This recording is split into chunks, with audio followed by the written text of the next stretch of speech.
დიდი მადლობა პრეზენტაციის ორგანიზატორებს, კომპანია Idea Creatives, დამფუძნებელს სტაფან ბეგლაძეს, წიგნის სახს და მის დამფუძნებელს მაკამ ამისეიშვილს, დირექტორს ირინა შავედაშვილს, ისრაელის მოქალაქე მედია შალევს, ქალბატონ ლალინეს და გამომცემლობა სიესტას. მათი მხარდაჭერის ნაყოფია დღევანდელი ჩვენი შეხვედრა. ამას წინათ აზბეგის მთებს ვესტუმრე. ჩემ გარშემო უზარმაზარი კლდეები იდგა. მაშინ მივხვდი რა პატარა და უსუსული ვიყავ. მერე მიწას დავხედე, ჭიამაია დავინახე, ლამაზი და ძალიან პატარა. მას მე ვეგონე ძალიან დიდი. ყველაფერი შედარებითია და დროებითი და ამ შეზღუდულ დროში უნდა მოვასწროთ ღმერთისა და მოყვასის სიყვარული. ყველას გილოცავთ. ყველას დიდ მადლობას, ძალიან დიდ მადლობას გიხდით, ძალიან მიყვარხართ, ძალიან ბედნიერი ვარ დღეს. მთელი დედამიწა მიყვარს. დედა სამყარო. დედა უნდა გიყვარდეს ალბათ ყოველ დღე. დედის დღეს გილოცავთ ყველას. მადლობა დედა სამეკლიანი საჩუქრისთვის, რასაც ქვია სიცოცხლე. 1963 წლის 3 სექტემბერს მე დავიბადე ნახალოგაში. პირველი სამშობიაროს მესამე ბლოკში. 7 დღის მერე ერთოთახიან ჟაქტის ბინაში გადამიყვანეს. დღესაც არ ვიცი კარგად ამ ტერმინის მნიშვნელობა, თუმცა ამან ხელი არ შეუშალა ჩემს ზრდას. ძალიან ნელა ვიზრდებოდი. რთულად ვითვისებდი სამყაროს და მაინც ვიზრდებოდი და პატარა აინიდან ნელ-ნელა ვაფიქსირებდი ჩემს წინ საომარი ხარობებით გაშლილ ბარაკის ტიპის ქოხებს, ნახევრად ჩამონგრეულ აივნებს, კედლებზე უშველებელ გზარებს, გამოფიტულ და ჩამომდგარ კარებებს, ალვის ხეების წრესა და საერთო ეზოს, რომელიც კიტაისკი გორის სახელით იხსნება. აქ ცხოვრობდნენ რობერტა ჩორნა, ვოვა, ვახტანგი, ოლიფანტე, კურო, ჯამალა, ჯონდო, მერუჟანა. ამ მოზაიკის გამო გაცილებით გვიან მივხვდი, რომ მე თურმე ჩემს სამშობლოში ცხოვრობდი, რომელსაც საქართველო. სკოლაში ძირითადად 2-ებზე და 3-ებზე. ანუ არ ვსწავლობდი. ხატვა მიყვარდა და გეოგრაფია. კიდევ ღამით შუა წერდი ლექსებს. ცოტა ხატავდი კიდევაც. შინაგანად ვზნობდი, რომ ეს ნახალოკილისთვის შეუფერებელი საქციელი იყო. რა ლექსები და რომანტიზმი აქ რეალური უნდა გებაზრა ძმაო. თავწერდი და ისევ ტროტუარზე ჩამოვждდებოდი. სახეს დავაგრიმასებდი, რომ არავის შეეთხო ჩემი ღამის საქმეები. ვერავის ვერ ვაჩვენებდი ნაღვაწს. ის გამოც მეგონა ყველაზე კარგად წერდი. მერე წიგნებში ნახე ადამიანები, რომლებიც შემდეგ კარგად წერდნენ და დავანებე თავი წერას. მეგონა ყველაზე მაგრად ხატავდნენ. მერე ნახე ადამიანები, ვინც ჩემზე მაგრად ხატავდნენ და თავი დავანებე ხატვას. მოკლედ მეგონა რომ მეგონა. მაგრამ მერე ნახე ადამიანები, ვისაც ჩემზე მეტად მეგონათ და ისევ დავიწყე ხატვა. ეს ყველაფერი ეტაპობრივად მეორდებოდა.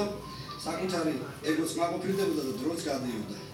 ეს იყო ნაწყვეტი ჩემი დღევანდელი წიგნის მეორე ნოველიდან, რომელსაც ქვია ერთოთახიანი მოთხრობა.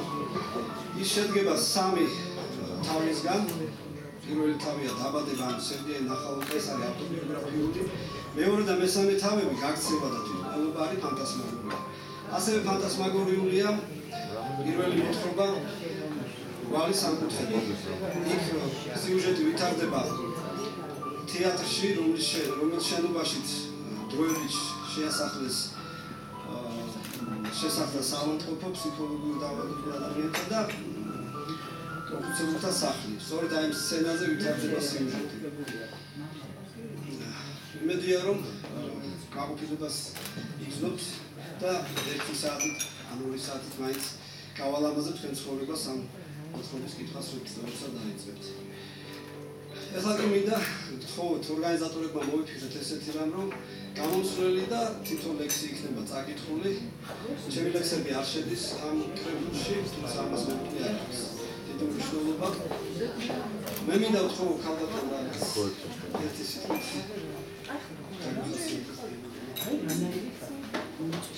დიდი მადლობა, გამარჯობათ, მოგესალმებით. მე მინდა რომ მოგილოცოთ კითხვებს, ყველა კითხვას მივილოცოთ გიზოს გამოსვლა ლიტერატურულ სარბიელზე. მინდა გიზოსაც მივილოცოთ თავის პირველი წიგნი. ის არის ძალიან მართალი მწერალი, ძალიან მსუბუქი. მის ფანტასმაგორიაში არის ბევრი სიმართლე ჩემთვის.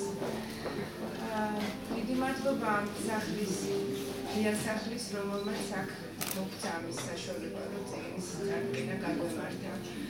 და ძალიან მიხარია, რომ ის საზოგადოება, რომელიც კითხულობს და რომელსაც უყვარს ხელოვნება, დღეს თავი მოიყარა და ჩვენთან ერთად არის. მგონი ძალიან მოკლედ თავს არ შეგაწევთ.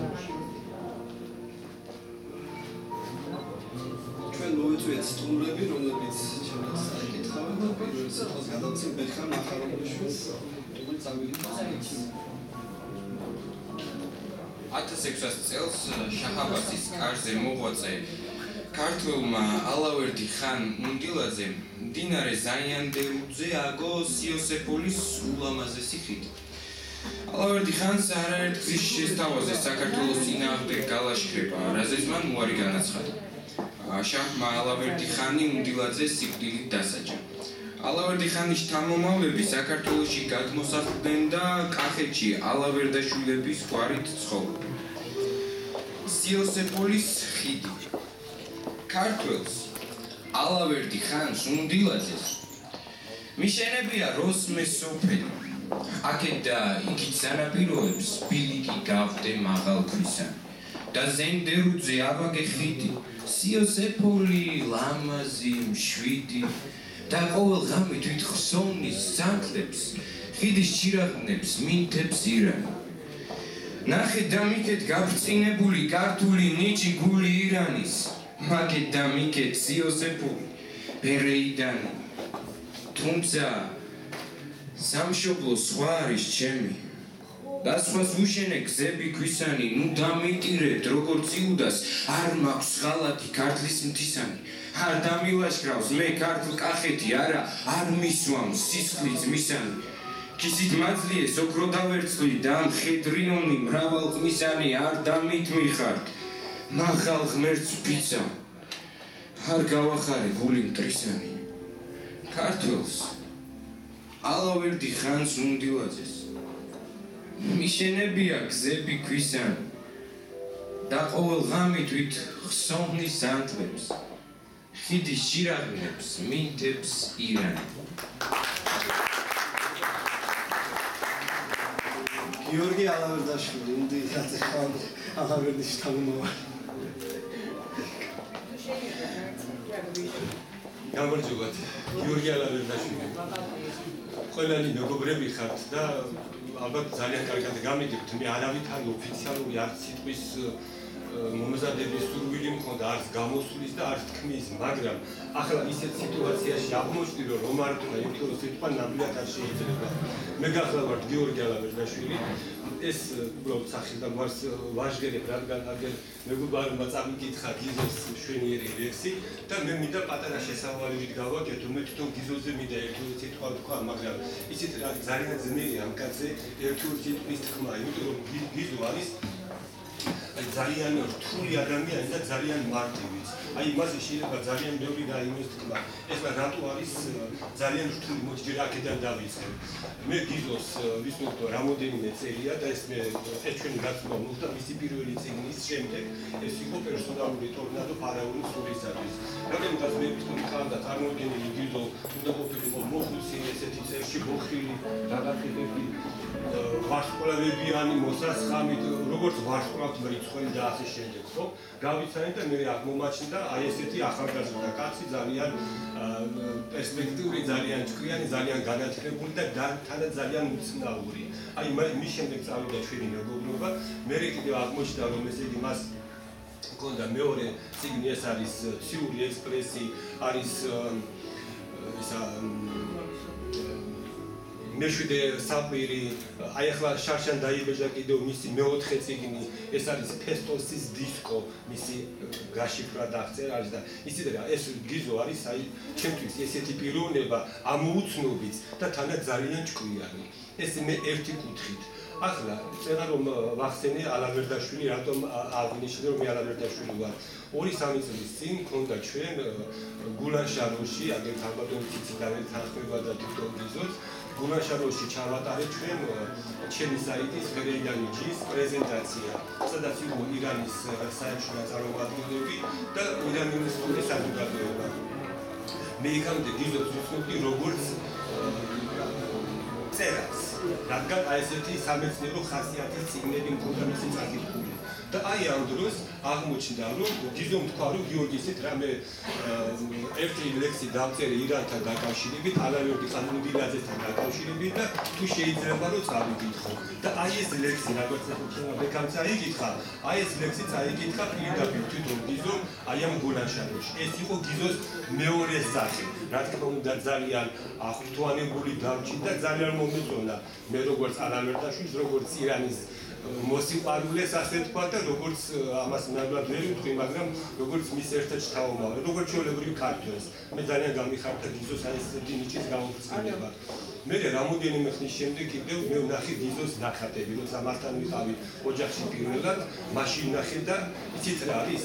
ეს უკვე ჩემ თავში აღარ ჯდებოდა, რომ აი გიზო მწერალი, გიზო პოეტი, გიზო მხატვარი, იცით რა არის? ეს აი ამ კაცში არის შეკრული არის რამოდენიმე დიდი ნიჭი. შეიძლება ადამიანს ერთი რაღაც ნიჭი ჰქონდეს, უფრო განვითარებული, მეორე ცოტა უფრო ნაკლებად, ან მესამესაც არ ჰქონდეს, ხო?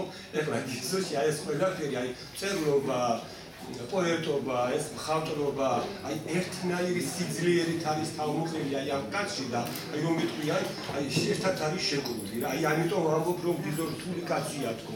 და აი ამის გარდა კიდევ ეხლა ცოტა ის მინდა გავაკეთო ლირიული გადახვევა. რაღაც ფოტოს ვეძებდი მე როდესაც მუშაობდი ჩემთან სოფელში, აი გადაღებული ფოტო მაქვს ერთი, ესეც იყო სხვათა შორის ფერეიდანიდან ჩამოტანილი ფისტაშკები რომ არის. აი ის დავთესე მე საჭმელად გავამატებეს, მაგრამ დავთესე 14 თუ 15 მარცვალი და იქიდან 7 ამოვიდა და აი ამას უვლიდი და ეს მე მჭირდებოდა ერთ-ერთი რაღაც სტატიისთვის და აი ამ სურათის ძალიან ბევრი სურათი მაქვს და ვეძებდი ვერ პოულობდი. ამ დროს გაიგო კარები ჩემთან ოფიციალ ლაპარაკი შემოვიდა გიზო. ну დავილაპარაკეთ მე მკითხა რას ეძებ რაღაც მეკითხარი ასე არის სურათს ვეძებ და ვერ პოულობ. კაი მიდიო მაშინ დაჯექიო და როგორც დაჯექი და ეკრანზე პირდაპირ გამოჩნდა ეს სურათი. მითეს მეკითხარი გიზოს რომ შენ რაღაც ალბათ რაღაცა იმითი გამოიძახეს თუ მოგეთ ეხლაც მეც ვერც გეტყვით რა ისეთი ის მოხდა, სასწაული მოხდა რა. ამ კაცს აქვს რაღაცა იცით რა არის აი რაღაც მესამე ნობა თუ რა ვიცი რაღაცები აქვს ალყას აი იმდენად ამოუცნობი და იმდენად აი ესეთი პიროვნება არის და წერა რო ვთქვი კიდევ ძალიან მარტივია თუ ეხლა მარტივი რაზე ვამბობ იცით აი რასაც შეხედავთ აი ეს კაცი არის ეს არის გიზო ვაშაკიძე და სხვათა შორის აი სიტყვა რომ არის სიმართლე აი ამ სიმართლეს გავს ეს კაცი სიმართლეს ვერც გაწევა ვერც მოჭრი ვერც ვერაფერს ვერ რაც არის ის არის ხო აი ეს არის გიზო ვაშაკიძე ხატვარი წერალი პოეტი კარგი მეგობარი კარგი ადამიანი და ძალიან კარგი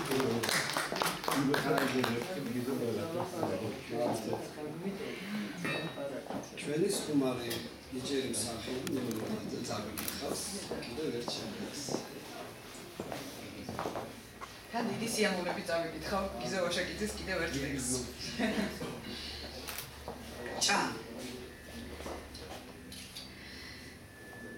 ჭაში ჩავარდა მთვარის სინათლე და მერე თოვდა ფიქრი დილამდე ფიქრად გინატრე ლანდად გინატრე ისფერ ზამთარს რომ დაგინახე შენ უდაბნოში მოსეკ ეძებდა მიწის ქვეშ წყალთა სვეტოს სიმართლის კაცთა წყურვილს კლავ ჩუქნის სინაზეს ნებიან თვალებს წყლიანებს დაილექება თოლში სინათლე დაილექება სიზმარში ფიქრი და როს მთვარის შუქი ხევს დასტრიალებს და ეძებს სატრფოს ადამიანებს ჭაში ჩავარდა მთვარის სინათლე და მერე თოვდა ფიქრი დილამდე ფიქრად გინატრე სევდად გინატრე ისფერ ზამთარს რომ დაგინახე არ ზღვის დარდია არც მთის მდინარის ლამაზი სევდა თვარის სინათლის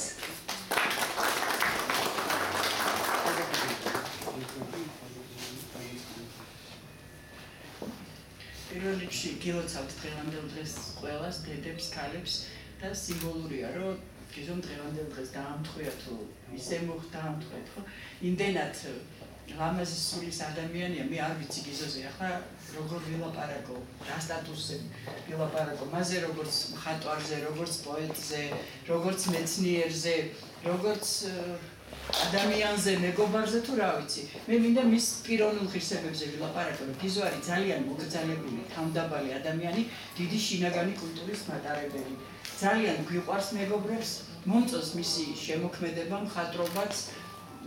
ჩემ და სამწუხაროდ თუ სამარცხვინოდ უნდა ვაღიარო, რომ თქვენს ნოველებს მე ძალიან კარგად ისე არ ვიცნობ, რომ დღეს მასზე ვილაპარაკო, მაგრამ წიგნი მიმაქვს და აუცილებლად დავჯდები და კარგად გავეცნობი. ჩვენ ბევრი შეხვედრები გვექნება, კიდე წინ დარწმუნებული ვარ და მაგაზე შემდეგ ვილაპარაკებ. მინდა გისურვო შემოქმედებითი წარმატებები, ბედნიერება პირად ცხოვრებაში, თქვენ ამას ნამდვილად იმსახურებთ. და დიდი სიყვარული და მოგრძალება მიიღეთ ჩემგან ჩვენი მეგობრების სახელით. ბერკა მახალონიშვილი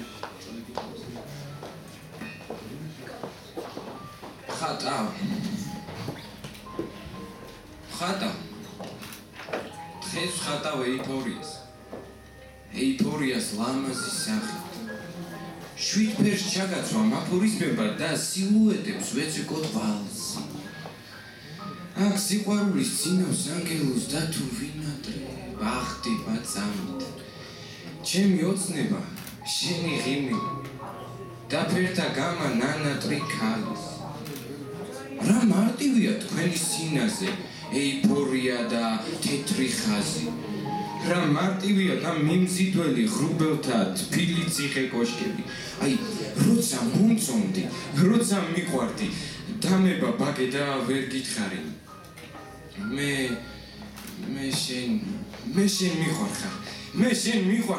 მე შენ მიყვარხარ ნახატო გალმით თვრები დავცეკვავ სილუეტებთან ჩაძირულ ნებას მიაპობს ხაზი მე სიყვარულის ვიხმობ ანგელოს დაგელოდები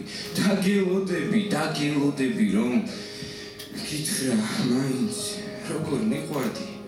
როგორ მიყვარხარ და მეყვარები ლამაზო მაინც რა მარტივია თქვენი სინაზე ეიფორია და თეთრი ხაზი ფუნჩმა აკრიფა ბოლო აკორდი სახე ნაცნობი უცნობი თალის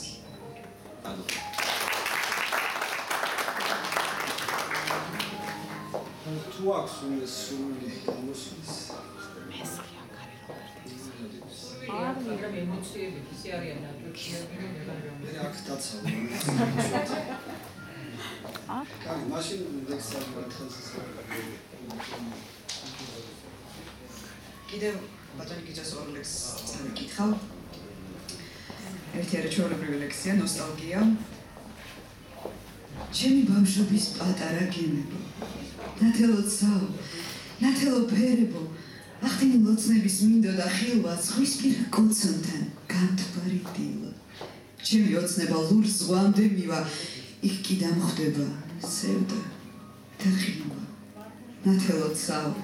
ნათელო ფერებო ჩემო ბავშვობის პატარა გემებო გესმით მენატრებით ძლიერ მენატრებით ფიქრებში ლამაზი ავანთა კელავტრები ოცნები ციცოცხლე გამომიცოცხლე ბავშვობავ ჩემ კიდევ მიცოცხლე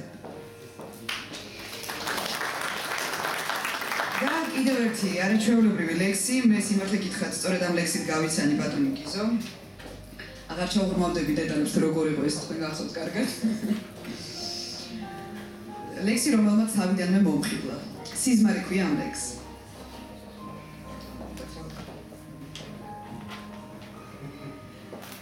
ზეზე გამთბარი ზღვის თეთრი კაფე ხან ცაში მოკრის ხან ეკვრის ნაპირს ტუჩი გამსკდარი და თეთრი შარფი სურნელს მიამბობს ვარდისფერ ვარდის დაბერდა ტალღა დამრეცი სწრაფი ჭაღარა კაფი დაეცა ნაპირს დასვადა ქვიშა გამწვანე ხავსი მედუზა გადნა და თეთრი შარფი ხან სიზმრად მოკრის ხან მიფრთხობს ნადიმს ტალღა ცისფერი სევდის და დარდის ჩემსკენ მოეწევს და გამეძებს მალვით თბილია ქაფი სიზმარი შარფი დაიქცა გაქრა სიცოცხლეს სწრაფი მზეზე გამძბარი ზღვის თეთრი ქაფი ხან ცაში მოკრის ხან ეკვრის ნაკერს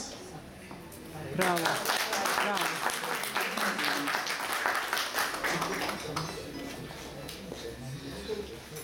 თუ გაქვს სულ გამოსulis დიდი მადლობა გქონდათ ეს ოფიციალური ნაწილი